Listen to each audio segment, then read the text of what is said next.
যেগুলো পরীক্ষা জিজ্ঞেস করবে এটা। আর মাইনার ক্রাইটেরিয়া কি কি, মাইনার ক্রাইটেরিয়া দিক থেকে ভাগ করে নাও। এটা ছিল সিস্টোলিক মার্মার 3 আর 4, তাহলে ওটা হবে 1 আর 2। এখানে ডায়াস্টোলিক মার্মার ছিল, তার ইকুইভ্যালেন্ট হবে অ্যাবনরমাল S2, ওদিকে হবে অ্যাবনরমাল X-ray অ্যাবনরমাল ECG, ঠিক আছে? অ্যাবনরমাল X-ray অ্যাবনরমাল ECG, ওদিকে হচ্ছে S2 অ্যাবনরমাল S2, আর এদিকে আছে 1 2, ঠিক আছে? অ্যাবনরমাল BPও আছে, ঠিক আছে? এইগুলো হচ্ছে মাইনার ক্রাইটেরিয়া। এর মধ্যে 1 মেজর অথবা 2 মাইনার হলে নাদাস ক্রাইটেরিয়া।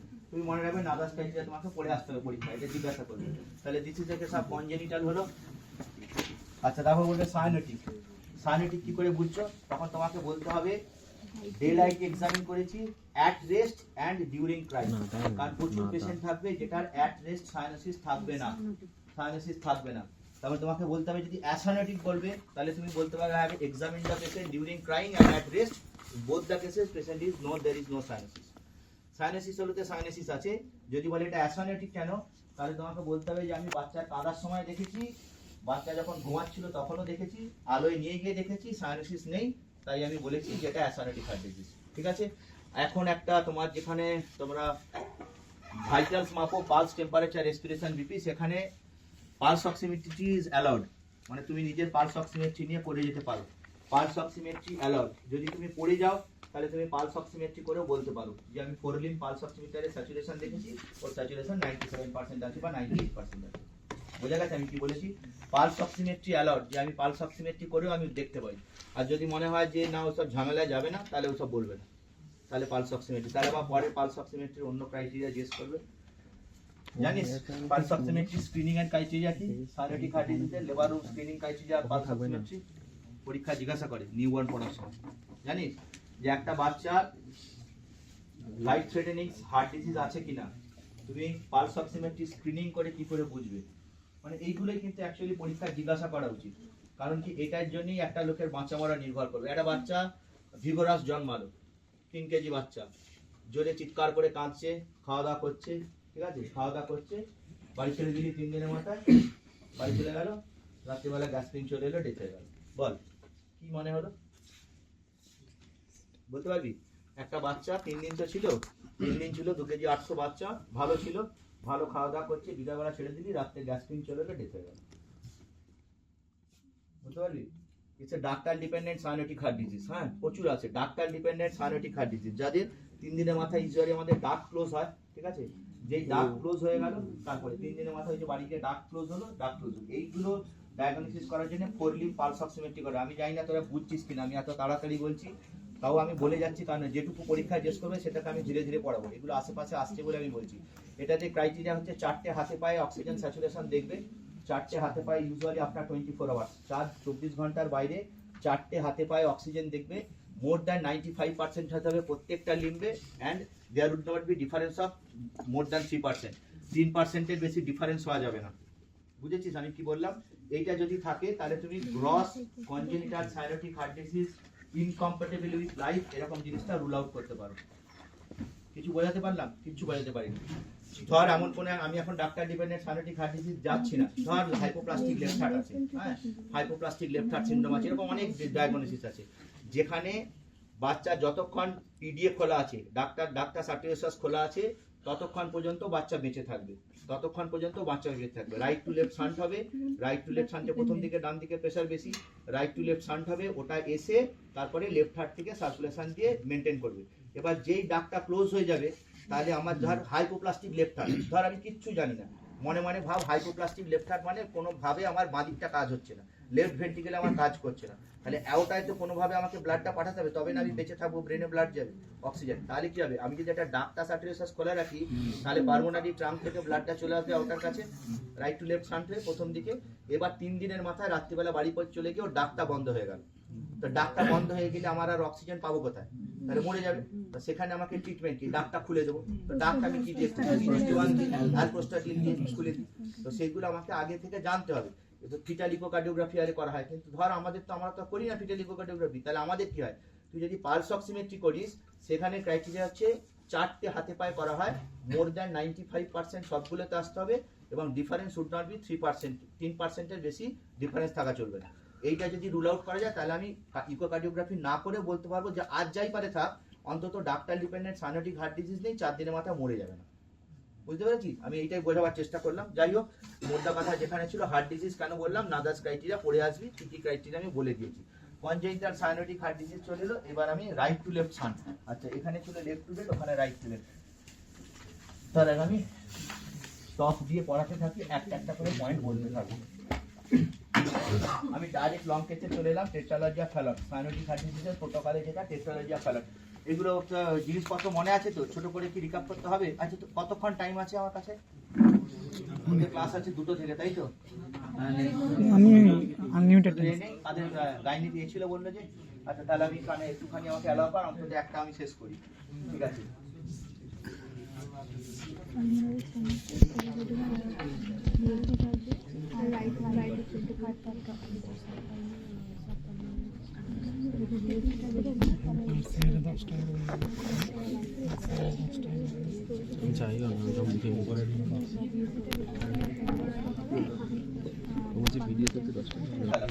ঠিক আছে, এইটা হচ্ছে টেট্রালজিয়া ফ্যালট, দারুণ ছবি এঁকেছি। টেট্রালজিয়া ফ্যালটে কি কি প্রশ্ন জিজ্ঞাসা করে? এটা সব একই প্রশ্ন, প্রোটোকল একই, ক্লিনিক্যাল ফিচার, ইনভেস্টিগেশন, ম্যানেজমেন্ট এইসব জিজ্ঞাসা করবে, আর তার মাঝে মাঝে জিনিসগুলো জিজ্ঞেস করবে। তাহলে প্রথম পয়েন্ট তো খুব সোজা। টেট্রালজিয়া ফ্যালটের মধ্যে কি কি 4টে কম্পোনেন্ট আছে? আমি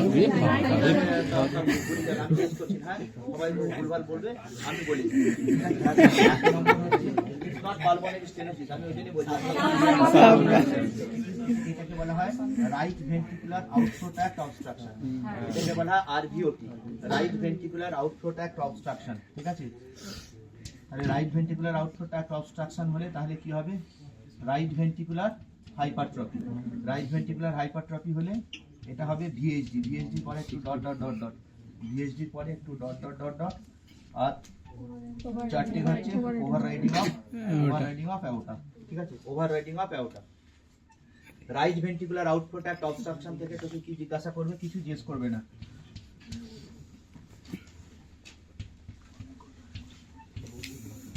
right ventricular outflow tract obstruction মানে কি? Right ventricular outflow tract obstruction মানে হচ্ছে যেখানে খুশি হতে পারে। পালমোনারি ভালভে হতে পারে, ইনফান্ডিবুলার স্টেনোসিস হতে পারে, মিক্সড হতে পারে, পালমোনারি অ্যাট্রেসিয়া হয়ে যেতে পারে। প্রিভিয়াসলি পালমোনারি অ্যাট্রেসিয়া টেট্রালজিয়া ফ্যালটের মধ্যে ধরা হতো না। কেন ধরা হতো না জানতে হবে না, হ্যাঁ এখন জেনে রাখ। মোস্ট কমন হচ্ছে ইনফান্ডিবুলার স্টেনোসিস। হ্যাঁ, ইনফান্ডিবুলার স্টেনোসিস 45%-এর মধ্যে থাকে, ডিটেলে যাওয়া দরকার নেই। 30% হচ্ছে মিক্সড ভ্যারাইটি, 10% হচ্ছে পালমোনারি অ্যাট্রেসিয়া এই স্টেনোসিস, আর 15% হচ্ছে পালমোনারি অ্যাট্রেসিয়া। এই পার্সেন্টেজ মনে রাখা সম্ভব না, বলতেও হবে না, ঠিক আছে? আমার স্যার আমাকে রোজ জিজ্ঞেস করতো, তাই আমার মনে রয়ে গেছে।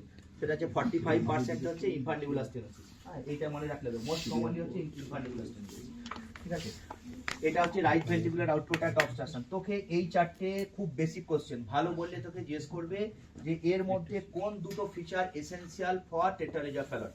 আরভিওটি আর ভিএসডি। হ্যাঁ, ভালো লোক হলে নাম্বার দেবে, আমার মতো খারাপ লোক হলে 0 দিয়ে দেবে। কারণ হচ্ছে আরভিওটি ভিএসডি বললে হবে না। কি টাইপের ভিএসডি? টেট্রালজিয়া ফ্যালটের মেইন কথা হচ্ছে, আমি খুব সহজ করে বলছি শুনে রাখ। টেট্রালজিয়া ফ্যালটের ভিএসডি এমন একটা ভিএসডি হতে হবে যেটা ডান দিক আর বাঁ দিকের দুদিকের প্রেসার ইকুয়াল করবে, রাইট হার্ট লেফট হার্টের প্রেসার করবে। তাহলে সেটা ছোট ভিএসডি হবে না বড় ভিএসডি হবে? বড় ভিএসডি হবে, তাই তো? তাহলে large VSD, high up VSD থাকে, সাধারণত সাব পালমোনিক ভিএসডি থাকে, ওইসবে আমি আর যাচ্ছি না। রাইট লার্জ ভিএসডি থাকে যেটা অ্যালাউ করে রাইট ভেন্ট্রিকুলার আর লেফট ভেন্ট্রিকুলারের প্রেসার দুটো ইকুয়াল থাকে, এইরকম তবেই কিন্তু টেট্রালজিয়া ফ্যালট হবে। তাহলে এই দুটো হচ্ছে মেন। তোকে জিজ্ঞেস করবে পেন্টালজিয়া ফ্যালট কি? প্লাস এএসডি, ঠিক আছে?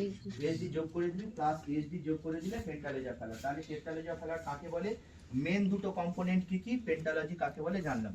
এবার তোকে কেউ জিজ্ঞাসা করবে ভালো বললে যে এমব্রায়োলজিক্যাল কি হয়? ইনফান্ডিবুলার সেপ্টাম যেটা থাকে তার অ্যান্টিরিয়ার ডিসপ্লেসমেন্ট হয়। এটা যদি ইনফান্ডিবুলার, এটা থেকে যদি কমন জিনিসটা তৈরি হয়, এটা যদি কমন জিনিসটা তৈরি হয়, আউটার পালমোনারি ট্রাঙ্ক যদি তৈরি হয়, আর এইখানটা তার সেপ্টাম আছে, এই সেপ্টামের একটা দিকে আমার অ্যাওটা হবে, একটা দিকে পালমোনারি ট্রাঙ্ক হবে। Anterior displacement of the infundibular septum মানে এই দিকটা সরে এলাম। সরে এলে কি হবে? এইখানটা কে থাকার কথা ছিল? পালমোনারিটা, তাহলে পালমোনারিটা স্টেনোসিস হয়ে গেল। তাহলে এমব্রায়োলজিক্যালি কি থাকবে? Anterior displacement of the infundibular septum. এইটা থেকে আউটার পালমোনারি দুটো তৈরি হওয়ার কথা ছিল, সামনে পালমোনারি হওয়ার কথা ছিল, এইখানটা ইনফান্ডিবুলার সেপ্টাম নর্মাল লোকের মাঝামাঝি ছিল, এটা এদিকে সরে এলো, দিলে পালমোনারি কম্পোনেন্টটা ছোট হয়ে গেল। পরীক্ষায় এমসিকিউ ছাড়া কেউ জিজ্ঞাসা করবে না, আর প্রচুর ভালো ভালো প্রশ্ন আছে, এইসব জিজ্ঞেস করবে না। তাহলে এইটুকুর মধ্যে অ্যানাটমিতে আর কিছু জিজ্ঞেস করবে না, ঠিক আছে? অ্যানাটমি থেকে এই পর্যন্ত আর কিছু জিজ্ঞেস করে না, রাইট ভেন্ট্রিকেল। এরপরে ডাইরেক্ট হয়ে প্রথম প্রশ্ন করে যে ক্লিনিক্যাল ফিচার কি নিয়ে আসবে, তাহলে কি কি চারটে কম্পোনেন্ট হলো, দুটো এসেনশিয়াল কম্পোনেন্ট হলো, এমব্রায়োলজি হলো, পেন্টালজি আর ফ্যালট হলো। নেক্সট আমাকে জিজ্ঞাসা করবে ক্লিনিক্যাল ফিচার অফ টেট্রালজি এটি। এখানে একটু কন্ট্রোভার্সি আছে, সেইগুলো আমি বলে রাখি, তারপরে তুই বলবি। ক্লিনিক্যাল ফিচার 1 নম্বর কি আছে? 1 নম্বর হচ্ছে ব্লুইশ ডিসকালারেশন, তাই তো? মা তাই বলবে, ঠিক আছে? ব্লুইশ ডিসকালারেশন বাংলা হচ্ছে সায়ানোসিস, তাই তো? এটা bluish discolouration of the skin and mucous membrane. Mucus membrane বলবে না, বলবে নীল হয়ে যায়, খেলতে খেলতে নীল বলতে পারে, অ্যাট রেস্টও বলতে পারে, আবার ডিউরিং ফিডিং বলতে পারে, চিৎকার করার সময় বলতে পারে, যায় কান্নাকাটি করার সময় বলতে পারে। এখানে একটা কন্ট্রোভার্সি আছে, সেটা ক্লিয়ার করে নাও। সেটা যদি আমাদের সময় পড়ানো হতো tetralogy of Fallot never presents at birth, তুমি যদি অ্যাট বার্থ সেন্ট্রাল সাইনোসিস পাও, it is not tetralogy of Fallot. এটা আমার দিকে পড়ানো হতো যখন আমি তোদের বয়সে ছিলাম। এখন বলা হয় tetralogy of Fallot may present with cyanosis at birth. কেন? কারণ কি, এই যে আমি ওইখানে বলছিলাম একটা 15% ক্ষেত্রে